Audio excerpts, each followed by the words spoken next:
பகல் 12 மணிக்கு ஒரு இடத்தின் வெப்பநிலை 0 விட 18 டிகிரி செல்சியஸ் அதிகமாகும். வெப்பநிலை மணிக்கு 3 டிகிரி வீதம் குறைந்தால் எத்தனை மணிக்கு அவ்விடத்தின் வெப்பநிலை 0 விட 12 டிகிரி செல்சியஸ் குறைவாக இருக்கும் அப்படின்னு கேட்டிருக்காங்க. என்ன 0 விட 18 கூட இருக்கு, 0 விட -12 வரணும். அப்போ மொத்தம் எவ்வளோ டிகிரி குறையணும்? 18லேருந்து 0 வரணும், 0லேருந்து திரும்ப 12 கீழே போகணும். அப்போ 18 + 12 மொத்தம் 30 டிகிரி குறையணும். மொத்தம் நமக்கு 30 டிகிரி செல்சியஸ் குறையணும். ஒரு மணி நேரத்துக்கு எவ்வளோ டிகிரி செல்சியஸ் குறையுது?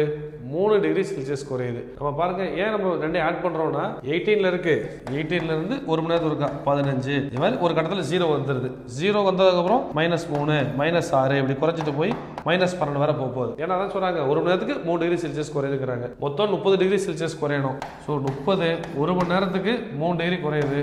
அப்போ 10 மணி நேரத்தில் குறைஞ்சிரும். அப்போ -12 டிகிரி எப்போ வரும்? 10 மணி நேரத்தில். மதியம் 12 மணி, அப்போ 12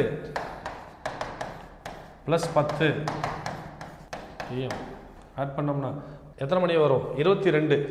12 10 கூட்டும் போது 22ங்கிறது நைட்டு 10 மணி. 22 PM நைட்டு 10 மணி. ஸோ நமக்கு 126 கேள்விக்கான விடை ஆப்ஷன் டி, 10 PM.